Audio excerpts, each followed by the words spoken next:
pasó, mi gente? Chico X de Latin City Productions, y este es el show Real Talk acá en allinradio.com.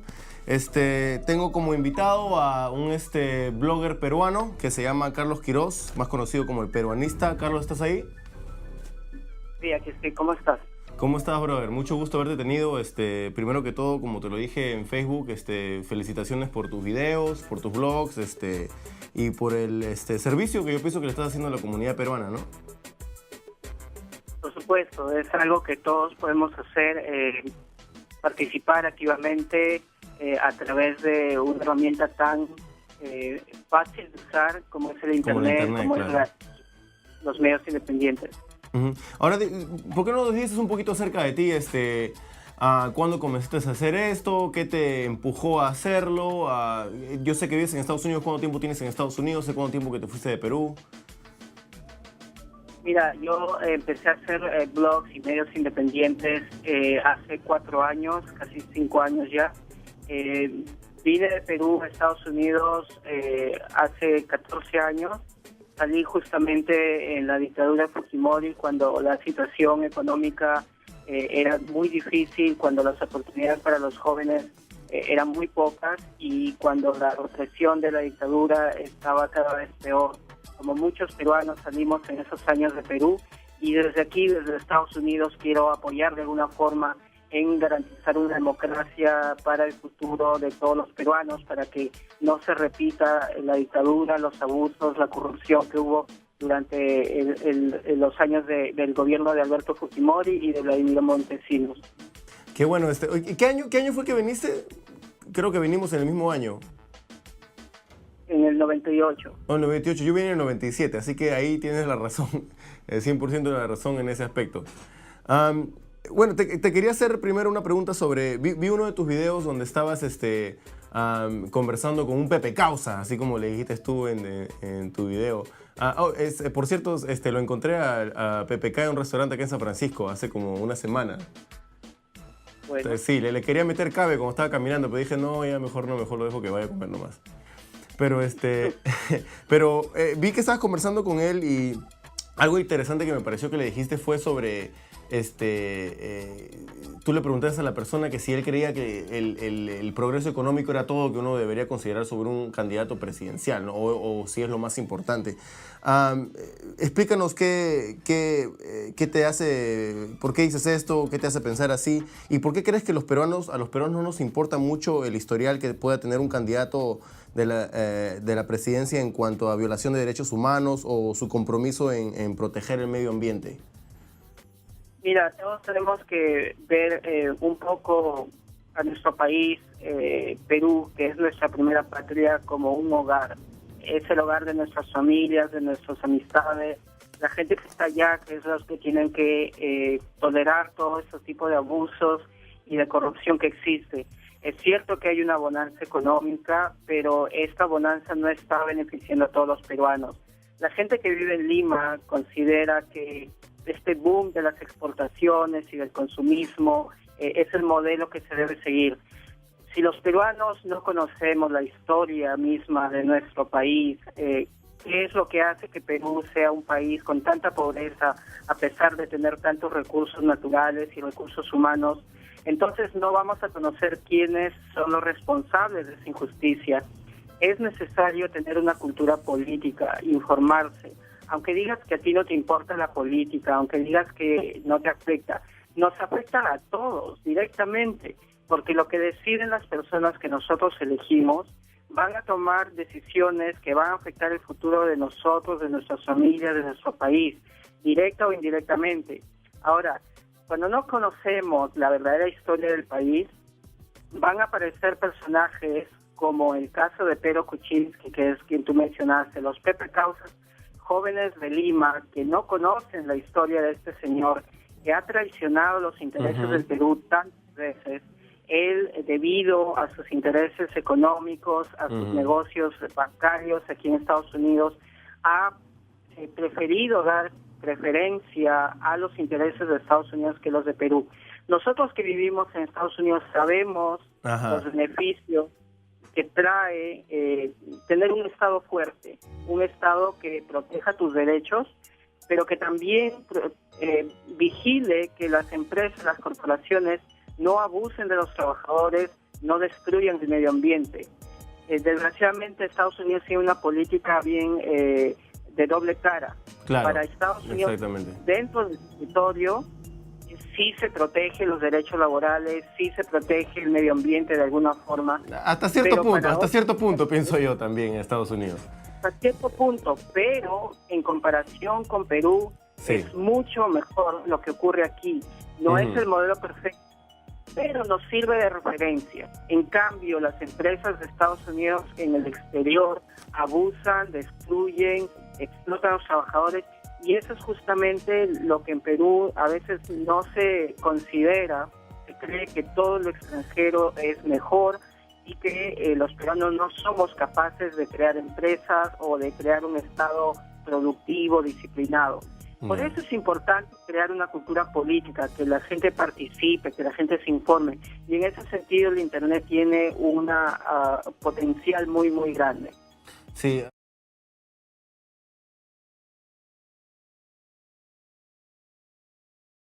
Sí, ahora bueno, en ese aspecto yo pienso que en cuestión del modelo estadounidense tal vez estemos un poquito en desacuerdo, porque yo no veo, especialmente en los últimos, pienso que 10 años, que justamente desde la época de Bush, que donde las corporaciones han acaparado tanto poder no solo en el campo económico, sino también en el político, ¿no? Con todos estos lobbies que tienen, que los representan en el Congreso. Pienso que tampoco el modelo económico, ni económico de Estados Unidos, ya que ahorita no somos la potencia económica que solíamos hacer, no es muy bueno hacer como ejemplo, ¿no? De todo el mundo. Es algo que está ocurriendo en Estados Unidos y en Europa. Las corporaciones están secuestrando las democracias, están quitándole derechos a las clases medias y trabajadoras. Por algo en España están protestando los jóvenes porque hay un 40% de desempleo entre la juventud hispana y hay abusos de los bancos. Es un fenómeno sistemático que está ocurriendo en el mundo desarrollado y que a la larga o quizá a corto plazo va a afectar directamente a países como Perú, cuyas economías dependen de Europa y de Estados Unidos. Es como dicen, Estados Unidos estornuda, a Latinoamérica le da la bronquitis, le da la tos. Exactamente. Si aquí le van cosas mal, allá va a ser peor. Y por esa falta de regulación exactamente a los bancos específicamente fue que se creó la crisis económica en Estados Unidos, que al final terminó afectando a toda Latinoamérica y a varias partes del mundo. Y esto es, es algo que bueno, podemos estar un poco diferentes. Pero, ¿no piensas tú como que el peruano tiende a pensar un poquito más en su experiencia en cuestión? Porque tú le puedes hablar a miles de personas sobre la dictadura fujimorista y todos los abusos que sucedieron contra los derechos humanos, pero ellos como que internalizan la experiencia, ¿no? Como que dicen, a mí no me fue tan mal, y el terrorismo se acabó y todo eso, y como que no están pensando más en ellos que más en pensar en la población en general, cuando en la época de Fujimori fue la gente más pobre la que fue más vulnerable, ¿no? Y la gente que tal vez pensaba de diferente manera en esa época al gobierno de Fujimori, que eran perseguidas, incluyendo periodistas. ¿Tú crees que eso es parte de la razón por la cual esto sucede a veces, que no queremos poner mucha atención a las violaciones que han tenido ciertos candidatos en cuanto a la violación de derechos humanos? Mira, yo tengo una visión bastante crítica de la sociedad peruana, sobre todo los peruanos que viven en la costa, en Lima, que vivimos en una burbuja. Yo nací en los Andes, crecí en los Andes hasta casi los 8 años y luego mi familia se mudó a Lima y he vivido en 4 ciudades de Perú. De alguna forma creo que eso, suerte, me dio una perspectiva diferente, y luego al salir del país uno se da cuenta que los peruanos de la costa y de Lima tenemos una cultura de egoísmo muy fuerte, con tal que a mí me vaya bien, que importa el resto del país. Claro. Y también hay un nivel de corrupción muy alta, que es parte de la idiosincrasia. Ese dicho tan común entre los peruanos que dice, está bien que robe con tal que haga algo. Ajá. Con esa mentalidad nunca vamos a salir de la pobreza, nunca vamos a ser un país ganador, y eso es justamente lo que hay que corregir, porque ese egoísmo viene también de raíces culturales, del clasismo, racismo que hay acerca del poblador andino, del poblador amazónico. Desde las épocas del Y mientras virreinato, haya ¿no? esa división, exacto, mientras haya esa división va a haber motivos de violencia, ya sea violencia como la que hubo en los 80s, 90s con Sendero Luminoso y el MRTA, o la violencia que hay ahora con las pandillas, las mafias, los sicarios de narcotráfico y criminales armados que ahora hay en Perú que antes no se veía. Entonces no podemos continuar ese error histórico que hemos heredado de nuestras generaciones anteriores, de permitir que la corrupción sea parte de nuestra cultura, de la política del gobierno, de los políticos. Necesitamos crear líderes honestos, tenemos que creer que sí es posible crear una sociedad de valores, crear una sociedad donde hayan leyes que se respetan. Aquí en Estados Unidos, con todos los errores que existen y los abusos que se dan especialmente en contra de las minorías, pero existe el peso de la ley. Estamos viendo cómo al presidente del Fondo Monetario Internacional la ley le está cayendo por haber abusado de una mujer, y bueno, si hay motivos políticos todavía no se sabe, pero es un ejemplo de que la ley tiene un peso. En Perú, con una recomendación, con dinero, puedes arreglar los crímenes. Y ese es justamente el legado más terrible del fujimorismo, que la corrupción era tan grande que la ley ya no tenía peso. Todo era de acuerdo a cómo podía sobornar las autoridades, desde un trámite judicial hasta un contrato de venta del Estado, de una empresa, todo era corrupción. Y si nos acordamos bien, la imagen del Perú en esos años, que era el show de Laura Bozzo, a donde quiera que vaya se decía, oh, tú eres de Perú, tú eres de Laura Bozzo. Ese programa Señorita fue Laura, creado señorita por Laura. O la frase más chistosa, ese no soy yo, es mi primo. Exacto. Ajá. Ese programa fue creado por el Servicio de Inteligencia de Vladimir Montesinos para distraer a la población peruana, para bajar la autoestima de los peruanos, para que justamente digamos, bueno, ¿qué vamos a hacer? Así somos los peruanos, ¿para Sí. qué vamos a exigir un mejor país, no? Sí, sí, sí. Bueno, otra vez, como te vuelvo a decir, otra vez no estamos muy de acuerdo en eso, en cuestión del el modelo americano, y especialmente cuando George Bush ha sido un presidente que ha violado, hablamos de violación de los derechos humanos. Yo pienso que George Bush se le lleva por un cabeza y media a muchas personas en cuanto a violación de derechos humanos, y nadie lo quiere juzgar, y tampoco Freddie Mac, uno de los tal vez personas que causaron la crisis económica en Estados Unidos, salieron hasta con bonuses, ¿me entiendes? Entonces, yo pienso que hasta cierto punto Estados Unidos es un ejemplo a donde te lleva el neoliberalismo, ¿no? Donde el No gobierno pienses, Ajá. claro, no pienses que yo estoy defendiendo a Estados Unidos y todas las políticas de este país, pero hay que ser justos, porque Estados Unidos fue el creador del neoliberalismo que Fujimori aplicó en Perú. Claro. Y el presidente Bush, el padre de George Bush, él fue uno de los que apoyó a la dictadura de Fujimori. El gobierno de Clinton apoyó a la dictadura de Fujimori, al menos se quedaron callados contra sus abusos, porque Fujimori apoyaba los intereses de Estados Unidos en Perú. Ahora, lo que sí digo, hay que ser justos. Este no es un país perfecto, pero hay cosas de las cuales podemos aprender. Y esas cosas vienen no tanto del gobierno de Estados Unidos solamente, sino de la sociedad. Aquí la gente se organiza, aquí la gente todavía tiene ciertos valores, hay un nivel de organización muy fuerte. Claro, pero también han pasado una ley para que las uniones no puedan aportar dinero a las campañas de candidatos. O sea, hay formas que sistemáticamente se está tratando de pelear todo eso, ¿no? Pero bueno, hablando más sobre el tema peruano, en uno de tus videos también mencionaste que hubo fraude en las elecciones de 2006, cuando Alan García salió presidente. Te quería preguntar, ¿en qué te basas para decir esto? ¿Y tú crees que esto se vuelva a repetir en la segunda vuelta de Ollanta Humala y Keiko Fujimori? Mira, los fraudes electorales no consisten solamente en quitarle votos al otro candidato, sino cuando un proceso electoral ya está corrompido, como fue el 2006, cuando toda la prensa se unió contra Ollanta Humala, cuando toda la publicidad era en contra de Ollanta Humala, cuando se mentía, difamaba, cuando los empresarios ponían dinero, cuando no hay control de quién dona dinero, quién está... Es decir, es la democracia, entre comillas, del poderoso, el que puede... O sea, tú lo dijiste en cuestión de la manipulación, no en cuestión o sea, mediante acciones. Ajá. Ese es, digamos, lo que está ocurriendo otra vez ahora, que ya durante el proceso se va manipulando la opinión pública, se va mintiendo, se va manipulando incluso encuestas, en mi opinión. Pero el día de la votación misma, en las mesas de votos, se manipulan las actas electorales a través de los personeros. En Perú hay un partido que se llama el APRA, que tiene una red nacional de participación en todo el país, que son muy buenos en esto.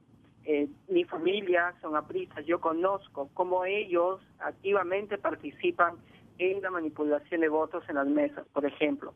Ahora, después de esto pasan al jurado, a la oficina del OMPE, que es el que cuenta los votos, ahí también se pueden manipular votos. Mira, tenemos que recordar que Perú es un país donde la corrupción es muy alta. No quiero ser pesimista, pero hay que ser conscientes. Si los contratos petroleros y mineros se manipulan, se venden, se corrompen, ¿cómo crees tú que no van a poder hacer con el voto de los ciudadanos peruanos?